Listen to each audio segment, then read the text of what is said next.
मुझे आपका just 5 minute का फोकस चाहिए। मेरी गारंटी है कि मैं आपको इंग्लिश ग्रामर का ये सबसे इंपॉर्टेंट टॉपिक बिल्कुल क्लियरली समझा दूंगा। अब ये ज़रूरी नहीं कि इस टॉपिक को समझने के लिए आपको 5th ग्रेड में होना चाहिए या फिर 9th ग्रेड में। No, it's not like that. ये एक ऐसा टॉपिक है जो आपको इंग्लिश समझने के लिए एक फाउंडेशन प्रोवाइड करता है और ये हर ग्रेड के बच्चे के लिए समझना इक्वली इंपॉर्टेंट है। हमारा टॉपिक क्या है? हमारा टॉपिक है पार्ट्स ऑफ स्पीच। क्या होते हैं ये पार्ट्स ऑफ स्पीच? देखिए, एक सेंटेंस होता है। अब उस सेंटेंस में जो वर्ड्स हैं, उन वर्ड, हर एक वर्ड को एक अलग नाम दिया गया उस बेस पर जो वो रोल प्ले करता है उस सेंटेंस में। हम इन्हें ही पार्ट्स ऑफ स्पीच कहते हैं। पार्ट्स ऑफ स्पीच, स्पीच आप ऐसा समझिए कि सेंटेंस, पार्ट्स यानी कि उसके वर्ड्स। सो अब उस वर्ड की क्या कैटेगरी है, यही पार्ट्स ऑफ स्पीच होते हैं। अब इनको समझना क्यों जरूरी है, ये सबसे पहले समझना जरूरी है। देखिए, पार्ट ऑफ स्पीच अगर आपको समझ आ गए तो आप कोई भी सेंटेंस लिखा हो उसमें बिल्कुल आसानी से ये सेपरेट कर सकते हैं कि जी ये वर्ड नाउन है, ये प्रोनाउन है, ये वर्ब है और ये इस सेंटेंस में ये फंक्शन प्ले कर रहे हैं। ओके, बट अगर इन फ्यूचर आप इस लिखने के काबिल हो जाते हैं, खुद से सेंटेंसेस बनाने के काबिल हो जाते हैं, आप कोई बड़ा एग्जाम देने के लिए जाते हैं, तो आपको इन सारे पार्ट्स ऑफ स्पीच की ज़रूरत पड़ेगी ताकि आप अपनी बात में थोड़ी खूबसूरती पैदा कर सकें। आज की वीडियो में हम पहले 4 पार्ट्स यानी कि नाउन, वर्ब, एडजेक्टिव और वर्ब कवर करेंगे। बाकी आपको नेक्स्ट पार्ट 2 का वेट करना होगा जिसमें हम बाकी के 4 पार्ट्स ऑफ स्पीच कवर कर लेंगे। सो ये हमारा एक पूरा टॉपिक कवर हो जाएगा। सो आज हम स्टार्ट करने वाले नाउन से। नाउन क्या है? A noun is a word that names a person, place, thing और आइडिया। वेरी सिंपल है भाई। नाउन एक ऐसा वर्ड जो किसी पर्सन, प्लेस, थिंग और आइडिया को नाम देता है, या नहीं वो पर्सन, प्लेस, थिंग और आइडिया का नाम होता है। अब देखिएगा, अपने चारों तरफ नजर घुमाइए, आपको इन 4 कैटेगरीज के अलावा कुछ नहीं नजर आएगा। या तो कोई आपको पर्सन नजर आएगा, कोई जानवर नजर आएगा, कोई प्लेस नजर आएगी, कोई थिंग नजर आएगी, कोई आइडिया नजर आएगा। यानी कि हम अपने चारों तरफ अपनी हर चीज को एक न एक नाम दिया हुआ है। और जब भी आप नाउन सुनोगे तो आपके जहन में एक ही वर्ड आना चाहिए, यानी कि noun is equal to name. इतना सा काम है। बट आपने ये पहचानना कैसे है? देखिए, मैं आपको एक एग्जांपल लिख देता हूं। Ali plays basketball. Ali basketball खेलता है। अब इसमें आपने नाउन पहचानना है। अली क्या हो गया?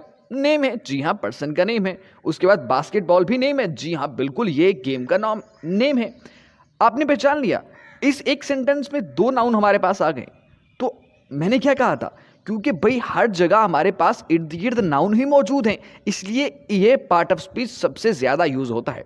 अब दूसरी बात, इस पार्ट्स ऑफ स्पीच को ढूंढना है ना अगर आपने, तो एक सेंटेंस पे आप सब्जेक्ट पर जाइए और ऑब्जेक्ट पर जाइए, यानी कि डूअर ऑफ द सेंटेंस पर जाइए या डूअर ऑफ द एक्शन पर जाइए और रिसीवर ऑफ द एक्शन पर जाइए, आपको नाउन मिल जाएगा। क्योंकि नाउन ज्यादातर सेंटेंस में या तो सब्जेक्ट के तौर पर काम करते हैं या फिर ऑब्जेक्ट के तौर। अब जो नेक्स्ट हमारा पार्ट ऑफ स्पीच है ना, वो है प्रोनाउन। ये तो समझना बहुत ही आसान है अगर आपको नाउन समझ आ गया। नाउन क्या था? किसी भी चीज का नाम था। चीज में कह रहा हूं, चीज में ना आप सब कुछ ले आओ, पर्सन, प्लेस, थिंग और आइडिया, ये सब कुछ मैं इन सबको एक चीज कह रहा हूं। किसी भी चीज का नाम क्या था? नाउन था। अब प्रोनाउन क्या है? प्रोनाउन एक ऐसा वर्ड है जो नाउन की जगह इस्तेमाल होता है। सिंपल, जहां नाउन यूज होगा हम उसको रिप्लेस करके प्रोनाउन यूज कर सकते हैं। अब देखिएगा, मैंने ये जो एग्जाम्पल लिखी थी नाउन में, अली प्लेज बास्केटबॉल। अब देखिए, इसमें मैं अली की जगह लिख देता हूं ही प्लेज बास्केटबॉल। तो ही का मतलब क्या है? ही का मतलब अली है। ही किसकी जगह यूज हुआ? ही अली की जगह यूज हुआ, जो कि एक नाउन था। जो नाउन की जगह यूज होगा वो क्या होगा? प्रोनाउन। तो ही हमारा क्या हो गया? प्रोनाउन। इतना सिंपल कॉन्सेप्ट था। और हम ये यूज क्यों करते हैं? इस वजह से कि हमें बार बार अली ना यूज करना पड़े। समझ रहे हो ना? यानी कि कायदे आज़म मोहम्मद अली जिन्ना कराची में पैदा हुए, कायदे आज़म मोहम्मद अली जिन्ना वहां गए, कायदे आज़म मोहम्मद अली जिन्ना वहां से वापस आ गए। नहीं भाई, हमें कायदे आज़म मोहम्मद अली जिन्ना बार बार नहीं सुनना। हम ये आप कहिए कि वो कराची में पैदा हुए, वो आला तालीम के लिए इंग्लिस्तान गए, उन्होंने वहां ये किया। यानी कि हमें कुछ ऐसे वर्ड चाहिए जो हमें बार बार कायदे आज़म मोहम्मद अली जिन्ना पूरा नाम ना मिले, क्योंकि रिपीटिशन से आपको इरिटेशन होती है। उसके बाद हमारा थर्ड पार्ट्स ऑफ स्पीच है वर्ब, जो कि समझना नाउन और प्रोनाउन से भी इजी है। वर्ब का क्या मतलब है? मैंने जैसे आपको कहा ना कि नाउन का आपने याद रखना है, जब भी आप नाउन सुनो आपने कहना है noun is equal to name. अब जब भी आपने वर्ब सुनना है ना, आपने कहना है verb is equal to action. But ज्यादातर ये वर्ब एक्शन ही होता है, बट वर्ब की फिर कुछ टाइप्स आ जाती हैं, वो मैं अभी आपको डेफिनेशन बताता हूं तो आपको समझ आ जाएगी। A verb is a word that expresses an action, occurrence, a state of being. क्या मतलब है इसका? या तो कोई एक्शन बताएगा। कैसे? मतलब वो खेल रहा है, वो खा रहा है, वो गा रही है, वो ऐसा कुछ भी एक्शन है, ये समझ आ रही है। उसके बाद स्टेट ऑफ अकरेंस, कि वो कैसा नजर आ रहा है, ही सीम्स हैप्पी, वो खुश दिखाई देता है, ये क्या आ गई अकरेंस। उसके बाद क्या स्टेट ऑफ बीइंग, कि वो कौन है, he is a boy, he is a teacher, समझ आ रही है। तो वर्ब के कुछ टाइप्स हैं, linking verb, helping verb, etc like that. So verb basically क्या है भाई, वर्ब एक्शन है, वर्ब एक्शन है भाई, सिंपल सी बात है। अब देखिए जो मैंने नाउन में एग्जाम्पल यूज की, फिर वही प्रोनाउन में एग्जाम्पल यूज की, वही अब मैं वर्ब में एग्जाम्पल यूज करने वाला हूं, ताकि आपको एक ही एग्जाम्पल में सारी चीज समझ आ जाए। अली हमने कहा नाउन है, हमने कहा ही प्रोनाउन है क्योंकि वो अली की जगह यूज हुआ। इसमें ये जो प्लेज है ना, खेलता है, ये वर्ब है। सिंपल था ये नहीं, ये वर्ब है। आज का हमारा लास्ट पार्ट्स ऑफ स्पीच है एडजेक्टिव। एडजेक्टिव की definition, and adjective is a word that describes, identifies और फर्दर डिफाइंस अ नाउन या फिर प्रोनाउन। समझ आ रही है, या तो फिर कोई नाउन या प्रोनाउन होगा, ये उसको मॉडिफाई करेगा, यानी उसके बारे में कुछ और मीनिंग दे देगा। कैसे, एग्जाम्पल से समझ लेते हैं। Ahmed is a brilliant student.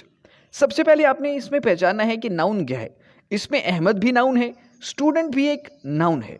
हमने स्टूडेंट के पीछे लगाया ब्रिलियंट, स्टूडेंट है बट ब्रिलियंट है। तो हमने क्या किया, हमने ये जो स्टूडेंट है ना नाउन, इसको मजीद मॉडिफाई कर दिया, इसके मीनिंग्स को बढ़ा दिया, इसमें और खूबसूरती पैदा कर दी कि वो स्टूडेंट है, जी हाँ, बट वो ब्रिलियंट स्टूडेंट है। Ahmed is a brilliant student. Brilliant क्या है, ब्रिलियंट एडजेक्टिव है, बट ये एडजेक्टिव कैसे है, क्योंकि ये नाउन यानी कि स्टूडेंट को मॉडिफाई या फिर डिस्क्राइब कर